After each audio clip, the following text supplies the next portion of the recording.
Vamos lá, então, né, gente? Se vocês tiverem alguma dúvida, abra o microfone, tá? Eu vou ficar off agora do chat. Então, gente, hoje nós vamos começar a fazer a contextualização da disciplina de sistemas operacionais.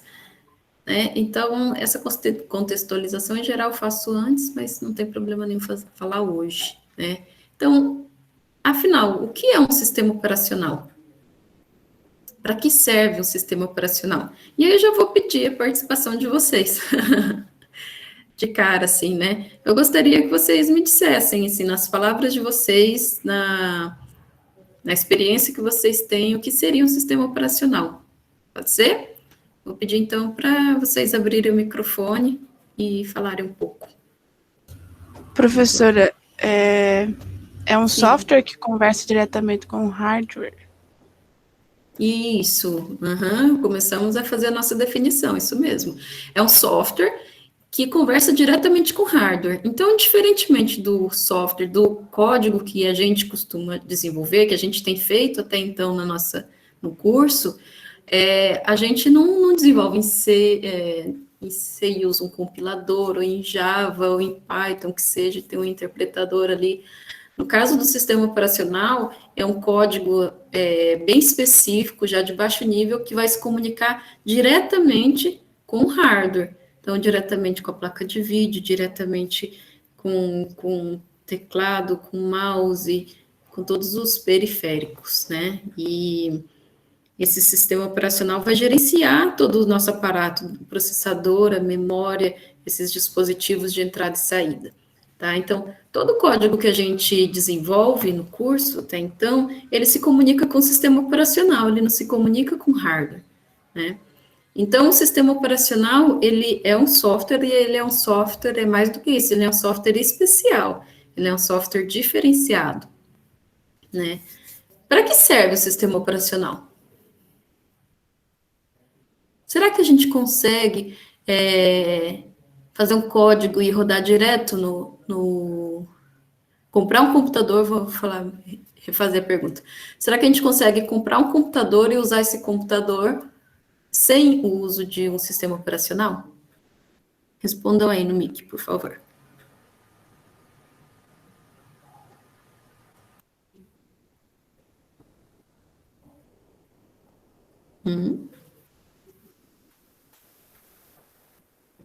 Ninguém? Digam aí, gente, não é possível. Sem mic. Como é a pergunta? Ah, vocês estão participando aqui do chat, gente, mas eu não tô conseguindo ver o chat. Vamos lá.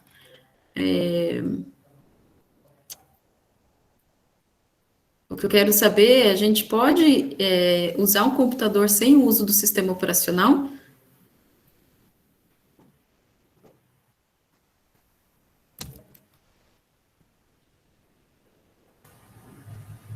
Só se for para operar BIOS, mas não, né? Do jeito que a gente conhece, para navegar, para fazer edição de uma imagem, para fazer documentação, para programar, a gente não consegue usar a máquina, né? Então a gente precisa do software, do sistema operacional, justamente porque é ele que controla esse hardware.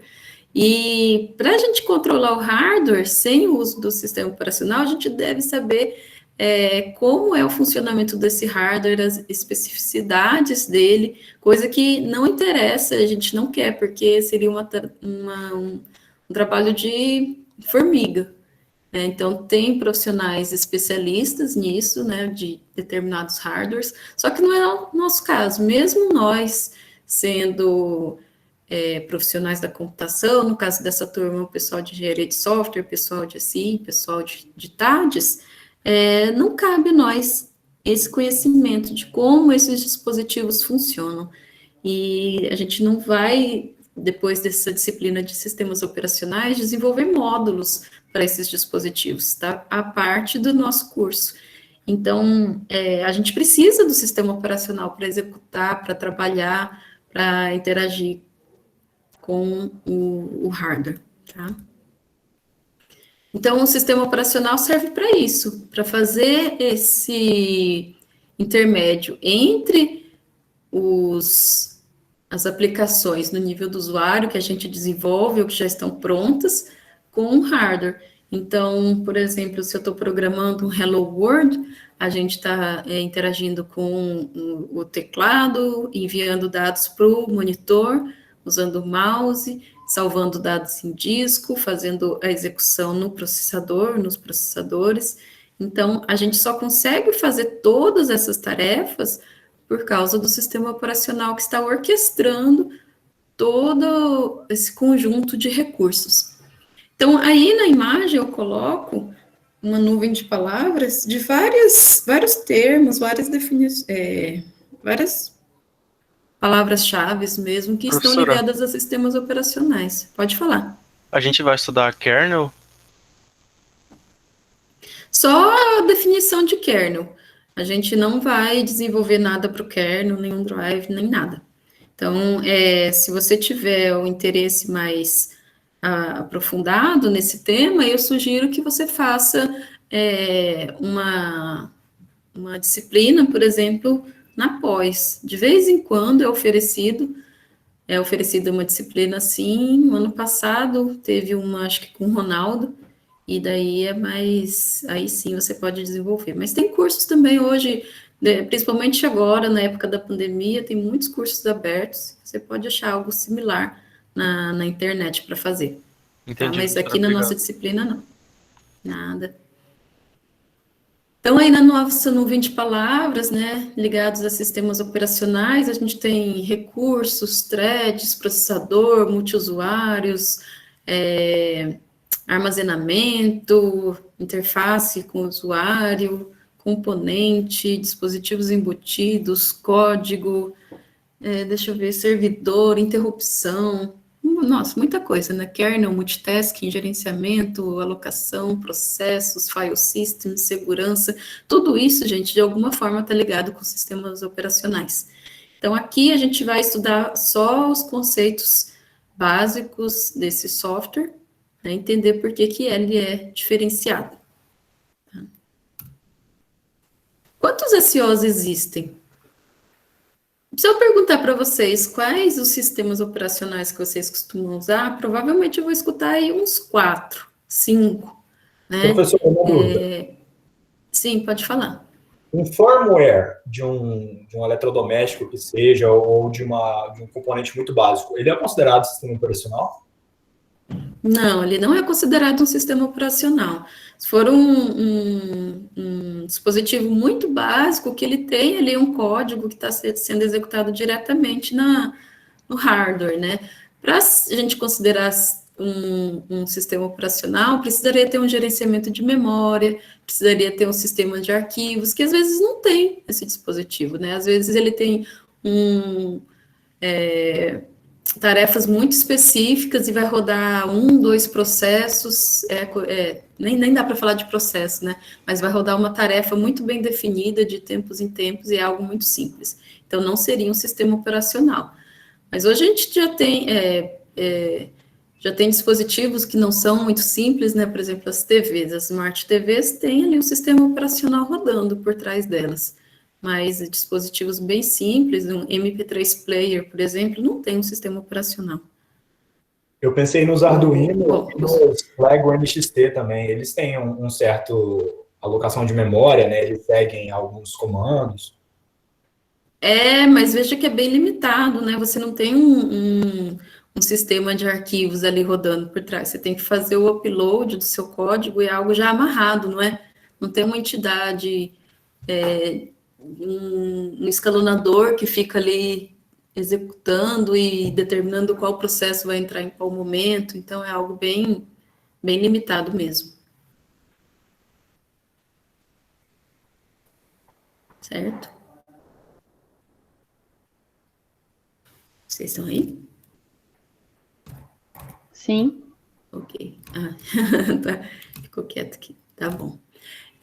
Então, se eu perguntar quantos SOs vocês utilizam, provavelmente eu vou escutar aí uns 4, 5, né? Vou falar do Windows, Linux, Android, macOS. Costuma variar em cima disso, dessas famílias, né? Mas aí na imagem eu coloco alguns, ó, nem conheço todos, mas o dia que eu estava fazendo essa aula, eu dei uma pesquisada, já é uma aula bem, deve ter uns 5 anos que eu peguei essas imagens, na época aí tinha ainda o Palm OS, Symbian, coisas que acho que até caíram em desuso já, né? Então, constantemente a gente tem aí um surgimento de novos sistemas operacionais, né? E alguns ficam obsoletos, mas a verdade é que existem muitos sistemas operacionais, né? Então, tem aí uma família. Por que que a gente tem tantos sistemas operacionais? Bom, primeiro porque, às vezes, um sistema operacional atende um nicho específico de, de aplicações, né? Então, se a gente for, por exemplo, numa rede de sensores, o sistema operacional que roda ali naquele sensor é diferente do sistema operacional que roda num computador de uso para propósito geral, como é o nosso. No meu notebook, eu tenho um computador aqui que serve para eu trabalhar, fazer meus slides, pesquisar, programar, me divertir, né? Então, ele é multi, né? Multifacetado aqui para muitos usuários. Numa rede de sensores, o sistema operacional que vai rodar ali tem que ser um sistema operacional pequeno, leve, que se comunique pouco, que não gaste muita bateria, que tem outras necessidades, né? Que as aplicações ali têm outra necessidade. Assim como o sistema operacional que eu rodo no computador, no celular, né? No celular, o sistema operacional tem uma preocupação adicional, que é uma preocupação de economia de bateria, né? Ninguém quer um sistema operacional que coma toda a bateria e de tempos em tempos tem que carregar o celular. Então, surgem esses sistemas operacionais muito por causa da particularidade dos dispositivos, das aplicações, e também, né, pela concorrência do mercado, Linux versus Windows, muitas vezes de graça, outro pago, mas tem assistência, e assim por diante, né? Então, há muitos sistemas operacionais. Bom, aqui eu tenho umas estatísticas sobre o uso dos sistemas operacionais.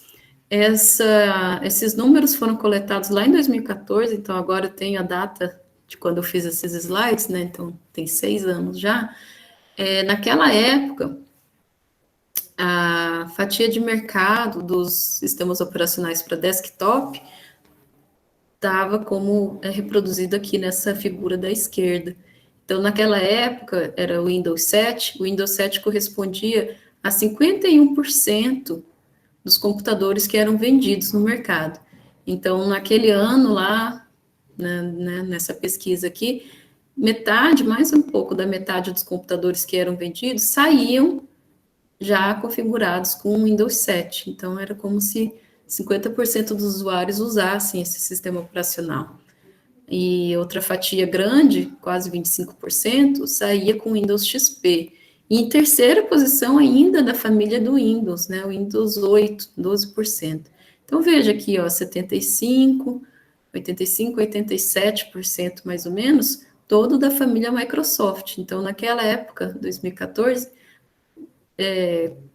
quase todo o mercado era dominado pela Microsoft. Aparecia aí uma fatia para o OS X da Apple, né? Depois ainda de novo Windows, e lá no finalzinho Linux, né? Menos de 2%. Então, essa era a fatia de mercado aí naquele ano. Nesse mesmo ano, eu peguei as estatísticas de sistemas operacionais para dispositivos móveis. E daí a gente tinha naquele ano, ó, que 44% dos dispositivos eram vendidos equipados com Android, e é praticamente a mesma fatia com a iOS da Apple, né? E aí a família Windows já aparecia na rabeira, um pouco bem diferente do que tinha acontecido para sistemas operacionais desktop.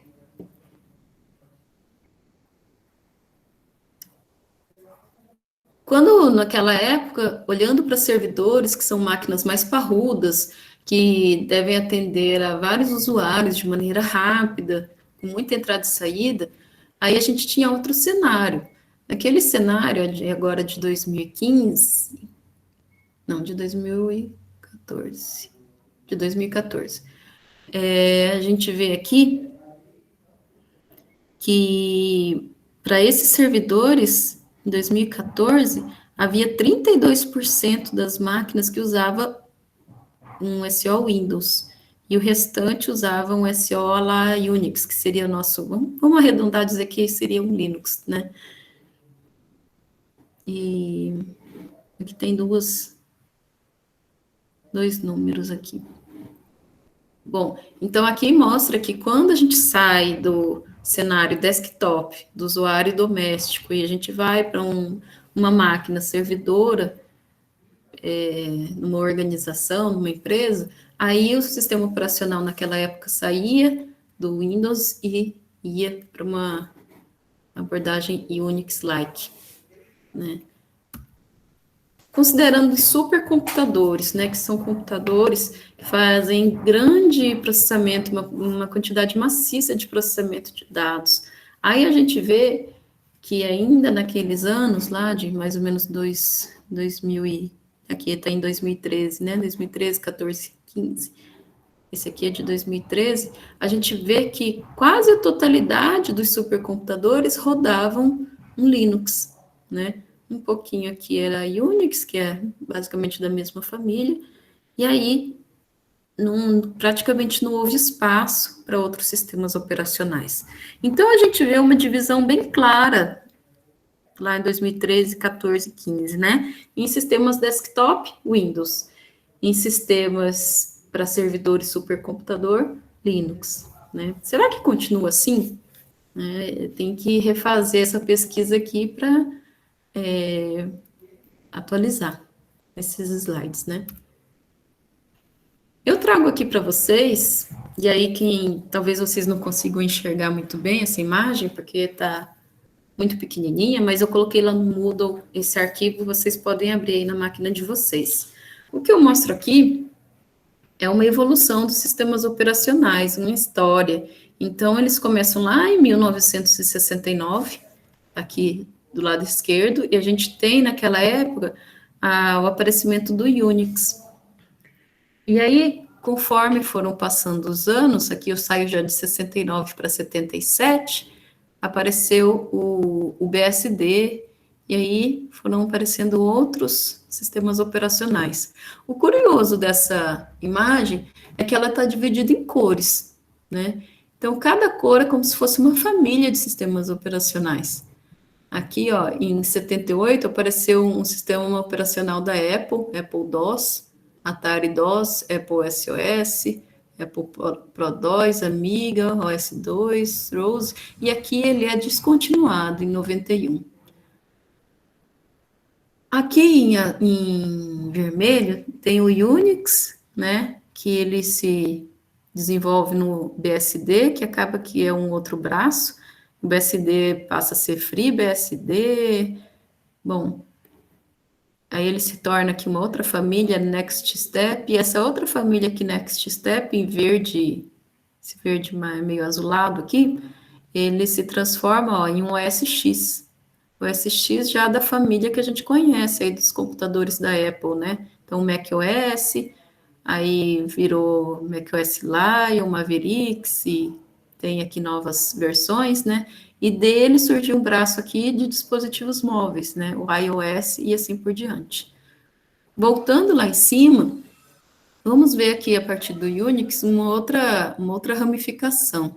Vamos ver aqui, ó, esse braço que deu origem ao Linux. Isso foi aqui mais ou menos em 1991, olha só. Então, percebam que lá no começo o tempo passava devagar, né? Não tinha tantos SOs. E aqui, ó, aqui a gente já anda de 1 em 1 ano. E muita coisa acontece em apenas 1 ano. Aqui, ó, dá para sair do primeiro sistema operacional para o segundo, demorou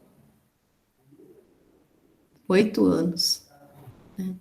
Então, esse braço aqui se transformou no Linux, e olha só em quantos SOs o Linux se desenvolveu, né? Surgiu, quantas distribuições, melhor dizendo, né? Então, aqui a gente tem o Linux, aí deu origem ao Debian, Slack, SUSE, Red Hat. Eu peguei essa época aqui, ó, gente, quando eu era graduanda, o que havia eram esses aqui, ó, a gente falava em Linux, era o SUSE, Red Hat, Mandrake, Então, tá bem aqui nessa linha, ó, 1997, eu entrei na universidade em 98. Então, eu peguei essas famílias aqui, ó, era o que havia. Então, quando a gente ia instalar, a gente sempre pegava uma versão desses sistemas operacionais. E veja que eles foram evoluindo, né? Aqui surgiu o Ubuntu, a verde aqui também, e o Ubuntu hoje tem a versão Touch, né? Então, aquele sistema operacional que era para desktop foi adaptado para ser uma versão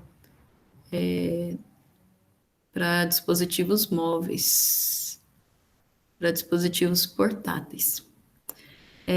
Aqui surgiu também, ó, o Android, olha só, gente, em 2008.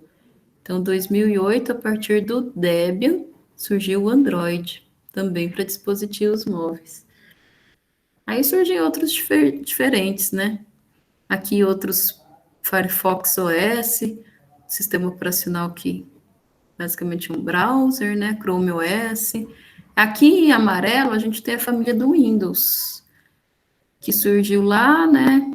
Vamos ver o ano aqui. 1980, gente. Surgimento do DOS, Windows, toda a família Windows, XP, Windows Vista, Windows 7, 8. Surgiram também as versões para dispositivos móveis e assim por diante. Isso aqui em 2013. Curioso, né, gente? Vocês vejam, então, que os sistemas operacionais não brotam do nada, né? Vamos pegar aí um bem recente, o Android, né, de 2008. Vejam que não houve um desenvolvimento a partir do zero, não houve um projeto, uma equipe que falasse, vamos desenvolver um sistema operacional para dispositivos móveis, vamos começar do zero. Não, o que acontece é que eles pegam já um sistema operacional, um núcleo de um sistema operacional, e aí especializam esse núcleo, adaptam esse núcleo para rodar naquele dispositivo, né? E mesmo empresas que têm um sistema operacional próprio, como é a Microsoft, vejam só a época, a idade desses sistemas, né? Surgiu lá em 1980 e ainda está rodando até hoje, né? Curioso isso, né? Vocês conseguem imaginar, então, um software de 40 anos? O Windows, então, que muitos de vocês têm na máquina de vocês, tem 40 anos. Vocês acham que quantas mudanças esse software passou? Né? Quantas pessoas botaram a mão nesse software? Quantos bugs foram corrigidos e quantos bugs foram inseridos nele? É muita coisa, né? Vocês gostariam de dar manutenção num software de 40 anos? Nunca na vida. Nunca na vida, né? É difícil, deve ser difícil, né? Então, é um sistema legado, deve ter muita coisa antiga. O hardware evoluiu tremendamente, né? E o software tem que acompanhar essa evolução. Né? Antes a gente tinha pouquíssima memória. Olha, nem sou muito velha, mas quando eu era graduando, eu comecei a programar no meu computador, que era top, assim, né? Era um Pentium, sei lá, acho que um Pentium 2. Sabe quanto de memória tinha meu computador, gente? 32 mega. Não era giga, não, gente, era mega. Com 32 mega, eu me divertia, eu fazia os trabalhos e era isso, né? Lógico, tinha um processador só, um núcleo só, e a internet, eu usava a internet de escada por telefone. Tinha que ter telefone para usar. E a taxa de transferência não era mega nem giga, não era giga nem mega, gente. A taxa de transferência era 56 kbits por segundo. Era nada. Né? Então, o software, o sistema operacional sabia administrar aquele recurso super limitado e hoje, com recurso muito mais abundante, ele dá conta também. Né? Então, vejam que os sistemas operacionais são sistemas bastante antigos, né? Por que vocês acham que não se desenvolve um sistema operacional do zero?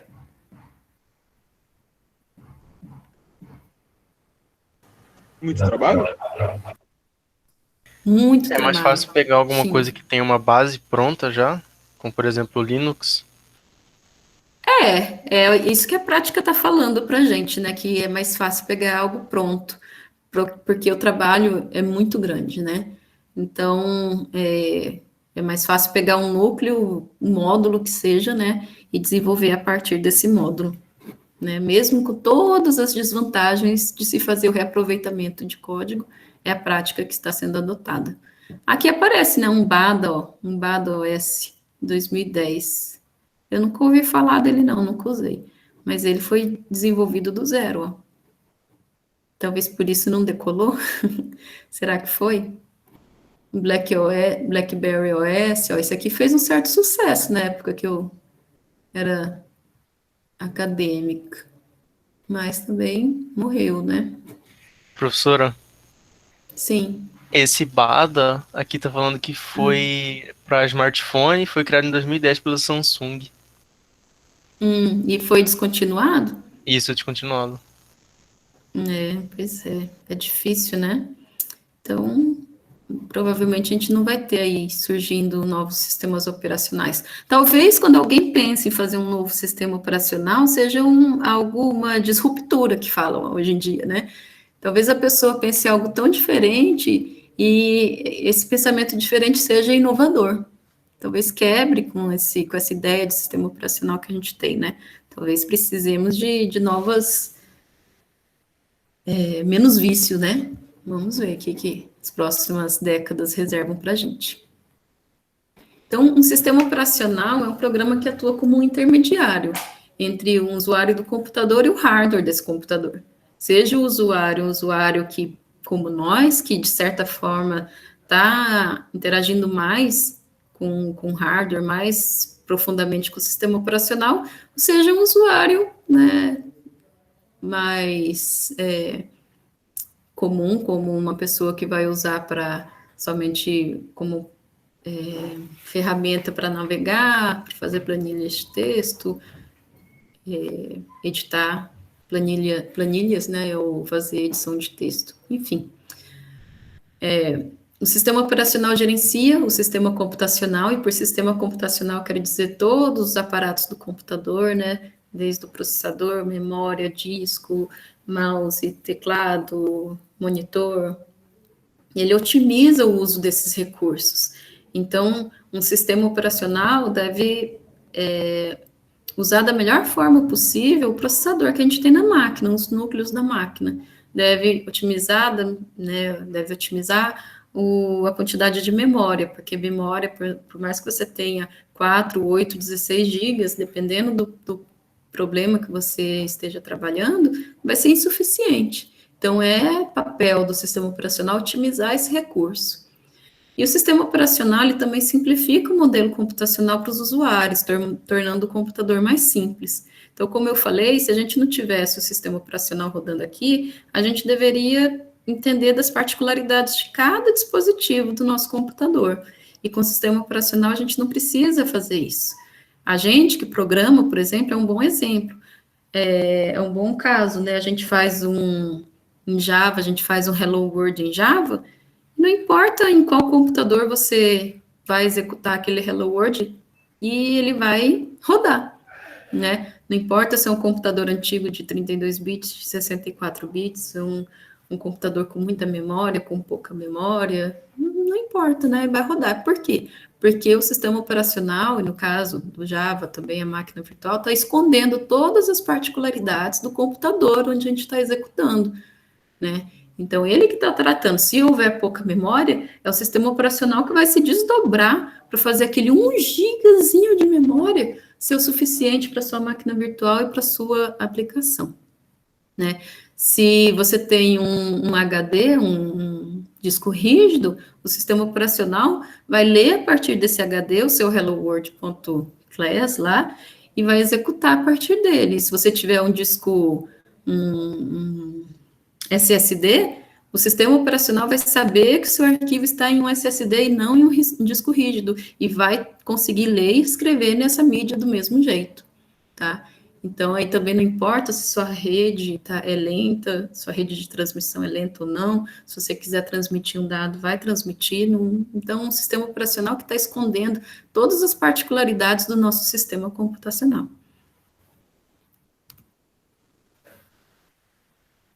Então, aqui nessa imagem, eu tenho os componentes do que eu estou chamando de sistema de computação.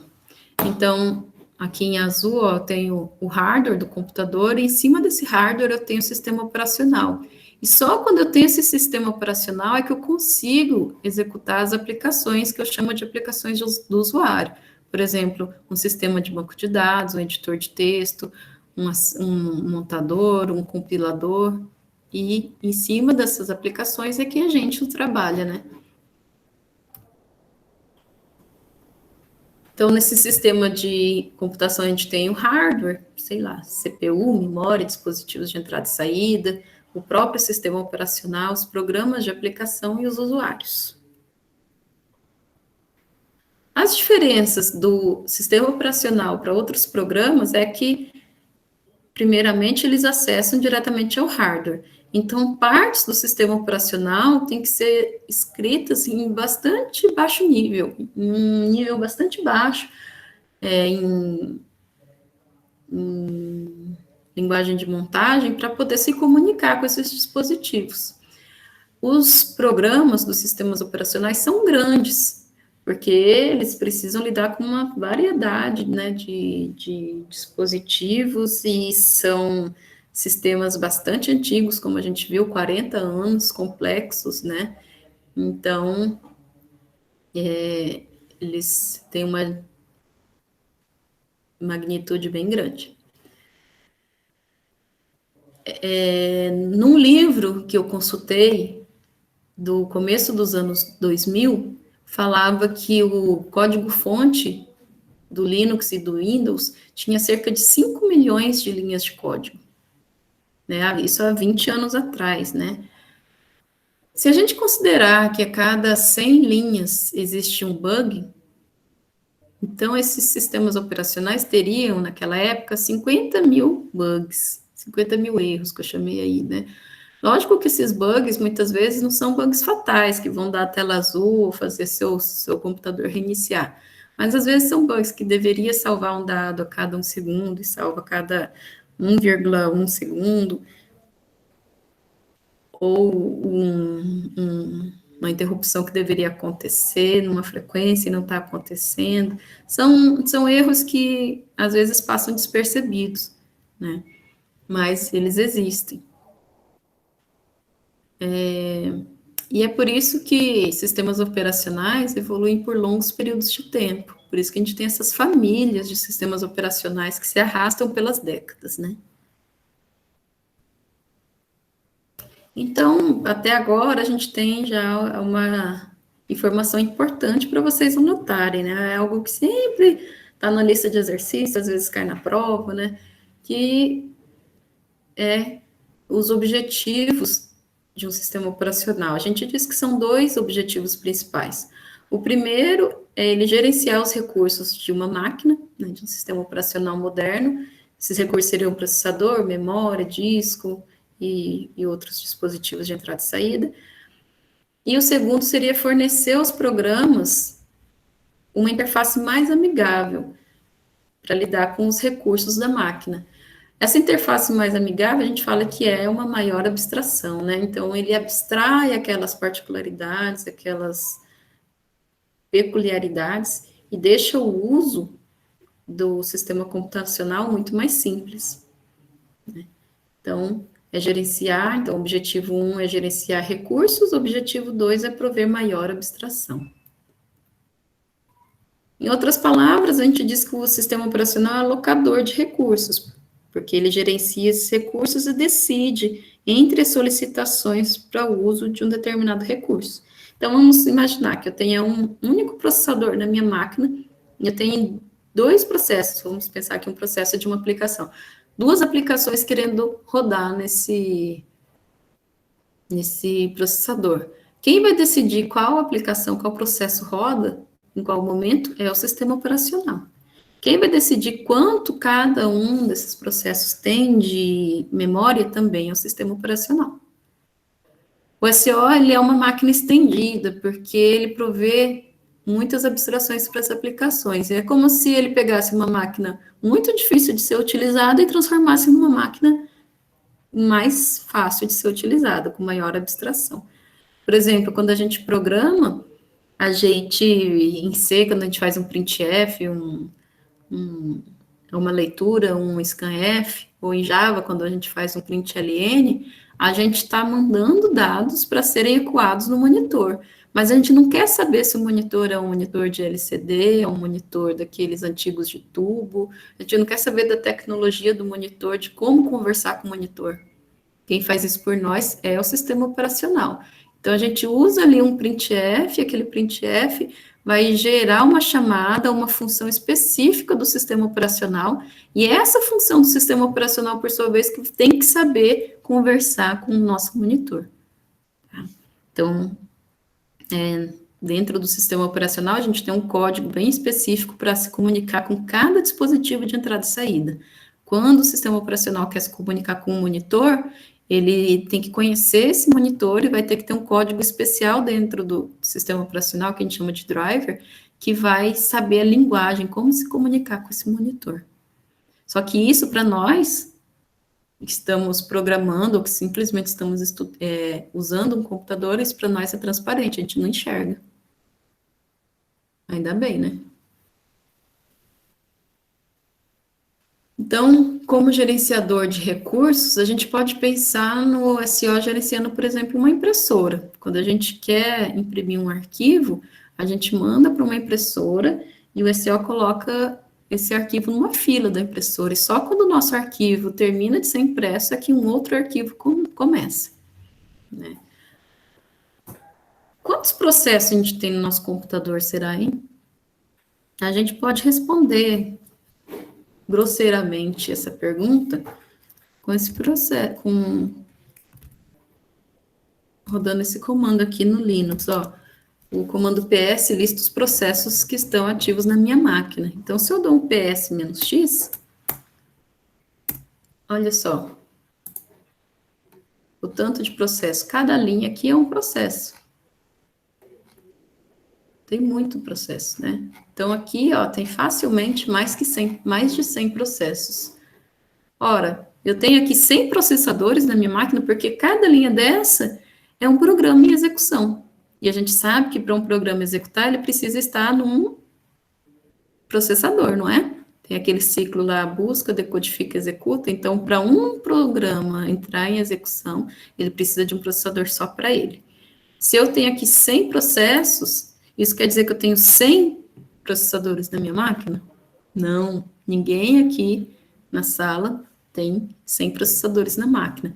Ao invés disso, esse meu computador aqui, ele tem 4 processadores.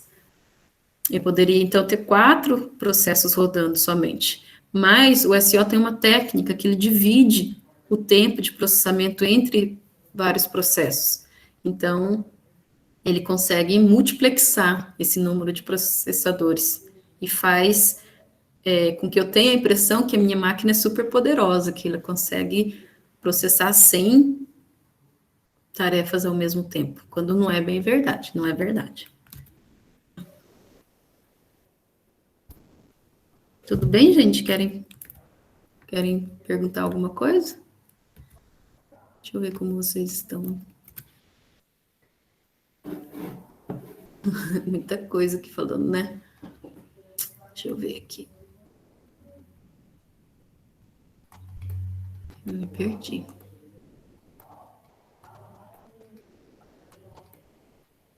Tá, vamos ver.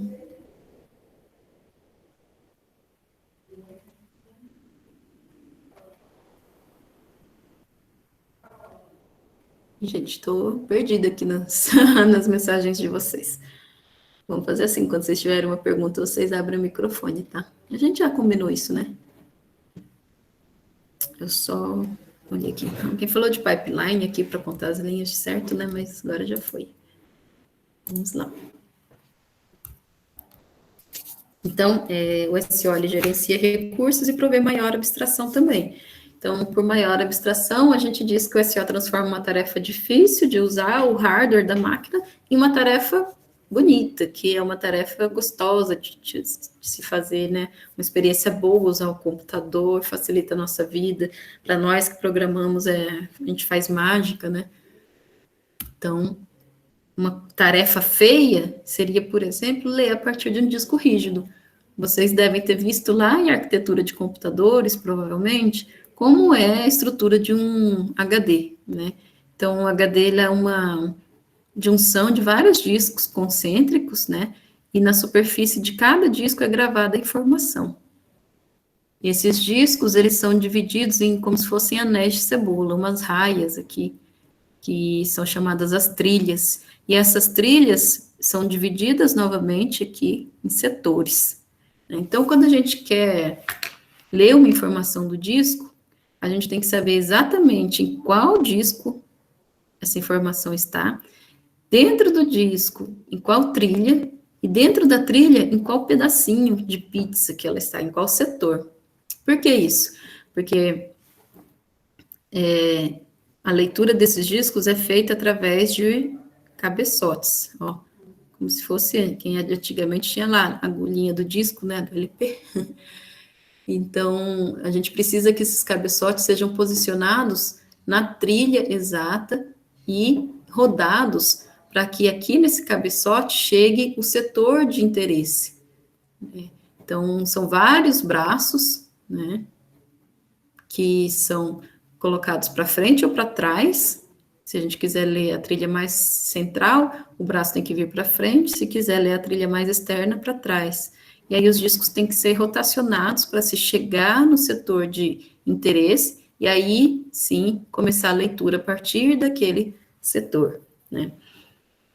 Então, se não houvesse o sistema operacional para gerenciar esse recurso, a gente deveria saber como ligar esse disco, como informar o número da trilha, o número do setor que a gente quer ler, e como tratar os dados de retorno, né?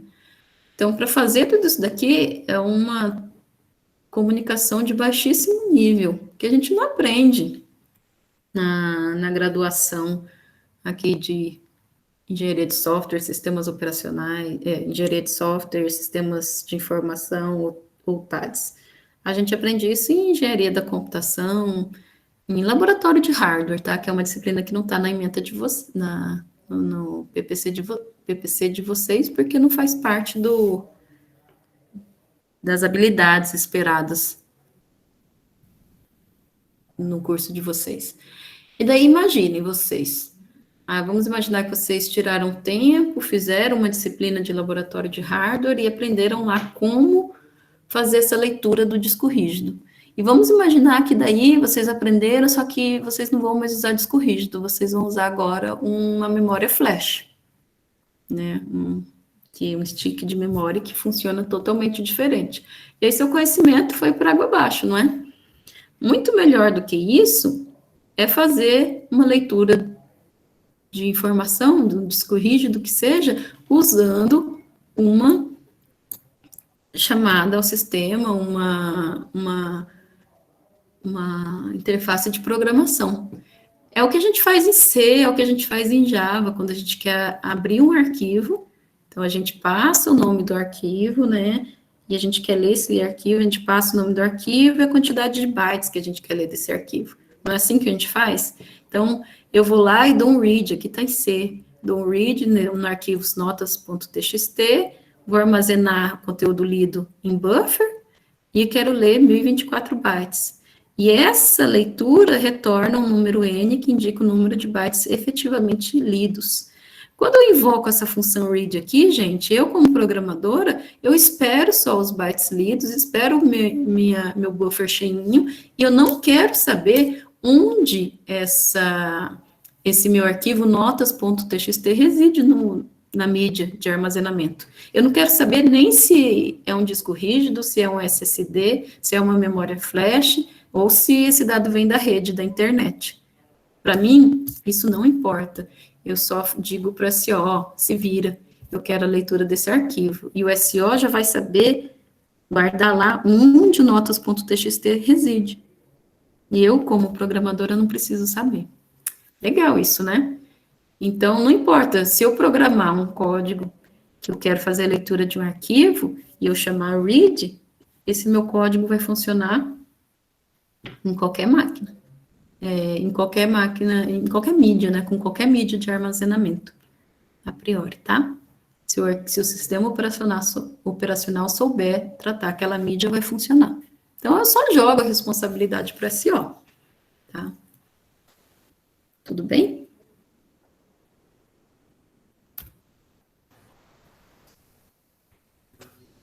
Tudo certo? Tudo certo. Beleza, então vamos continuar aqui. Então, o SO ele está intimamente ligado ao hardware do computador, né? Então, aqui tem uma figura das antigas, onde eu tenho vários dispositivos do computador, CPU, memória, controladores. Cada controlador controla um dispositivo de entrada e saída em específico. Temos esse barramento. E quem controla tudo isso é o sistema operacional. Então, o sistema operacional controla os processadores, que antigamente tinham uma única unidade de execução e hoje tem N unidades de execução, estão mais complexas. O SO controla as memórias também, que a gente sabe que estão em hierarquia. Então, aqui na base, a gente tem memórias que têm uma grande quantidade de armazenamento, mas que tem um acesso e a velocidade de leitura muito baixa. E conforme a gente vai subindo nessa pirâmide, vai saindo do disco, indo para a memória RAM, indo para cache, para os registradores, a quantidade de armazenamento dessa memória diminui. Por outro lado, a capacidade de armazenamento dela aumenta. Mas, calma aí, acho que eu vou confundir aqui, ó. Aqui na base estão dispositivos de armazenamento com grande capacidade, baratos, mas com velocidade de acesso baixa. Conforme a gente vai subindo, a gente tem memórias com pouca capacidade de armazenamento, muito rápidas e muito caras. Então, o que a gente gostaria era de equipar o nosso computador com muita memória de rápido acesso, que custasse pouco e com grande quantidade de armazenamento que não fosse volátil, né? Mas isso não existe, gente. Não dá, é impossível. Então, o que a gente faz no computador é uma mescla dessas memórias, né? E o SO tem que se desdobrar para que quando a gente vai executar um processo, quando eu dou um Hello World, eu dou um ponto barra Hello World, um Java Hello World, o que ele faz é ler o executável a partir do disco, jogar para a memória principal, aquele executável, fazer o ciclo de memória. Busca, decodifica, executa. Busca, decodifica, executa. E quando uma instrução vai para execução lá na CPU, no processador, ela é armazenada também no registrador que está ali do lado, para que essa comunicação seja muito rápida. Então, o SO fica trazendo dados do disco para os registradores de alta velocidade a todo momento. E os dados que não são mais usados são levados do registrador de volta lá para o disco magnético, para o disco rígido, tá bom?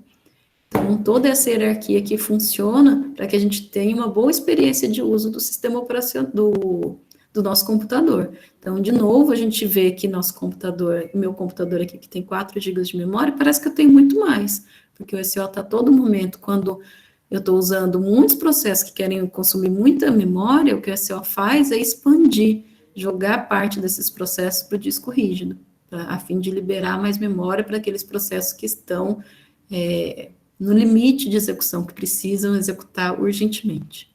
A gente vai ver isso mais para frente.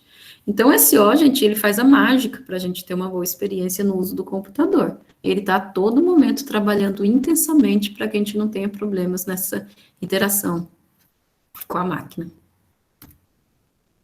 E o sistema operacional gerencia também os dispositivos de entrada e saída. Monitor, teclado, mouse, disco, impressora. O sistema operacional conhece todos. Como eu falei brevemente aqui no começo da aula, tem vários tipos de sistemas operacionais, né? Então, tem sistemas operacionais comumente usados em computadores pessoais, Windows, Linux, que são feitos para oferecer uma boa interface ao usuário, né? Então, tem um bom sistema de arquivos, o sistema de arquivos é hierárquico, posso colocar o nome que eu quiser nesses arquivos, são rápidos, bom, devem funcionar bem para todo tipo de usuário, porque você não sabe exatamente o que o usuário vai fazer com aquele computador. E daí tem também os computadores para sistemas operacionais para grandes computadores, né? Por exemplo, lá na GTIC, né, eles são responsáveis pelo SISCAD. E agora, nesse momento de matrícula, são 25 mil alunos fazendo matrícula. Não dá para deixar o sistema do SISCAD rodando no computador como é o nosso. A gente precisa de uma máquina muito mais parruda, com ligada numa alta rede de comunicação, que seja capaz de atender vários clientes ao mesmo tempo. Uma máquina que a gente chama de uma máquina servidora. Então, o sistema operacional que vai rodar nessa máquina, provavelmente é um sistema operacional já diferente do que a gente roda na nossa.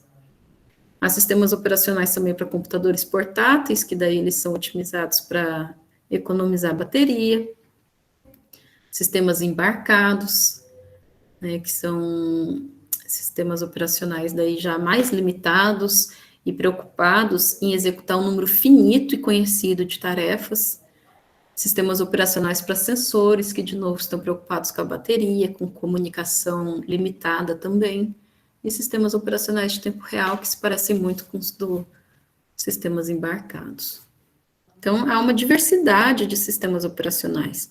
Então, dependendo de onde vocês vão trabalhar, vocês vão conhecer sistemas operacionais diferentes. Mas essa não é a tendência. Poucos vão conhecer sistemas operacionais diferentes do que a gente costuma trabalhar no dia a dia. Isso porque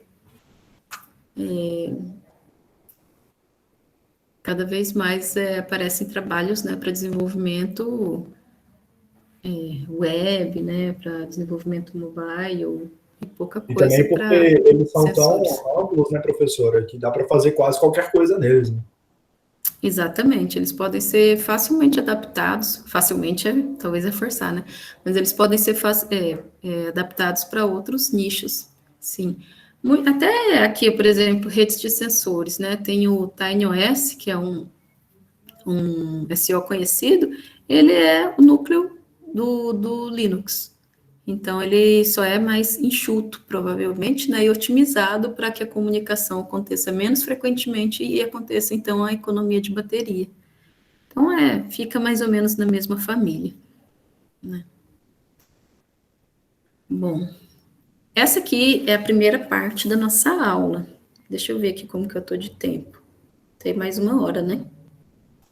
Mais 1 hora. Então, essa primeira parte, gente, está lá no livro do Tannenbaum, no capítulo 1. É um capítulo bem extenso do livro, mas vocês têm que assim, filtrar o que vocês vão ler, tá? Então, é mais uma visão mesmo dessa área de sistemas operacionais e para que a gente possa entrar nas tarefas do sistema operacional. A gente já vai começar a falar, ainda hoje, daqui a pouco, sobre como o sistema operacional gerencia a CPU, o processador, tá bom? Então, vou parar aqui nesse slide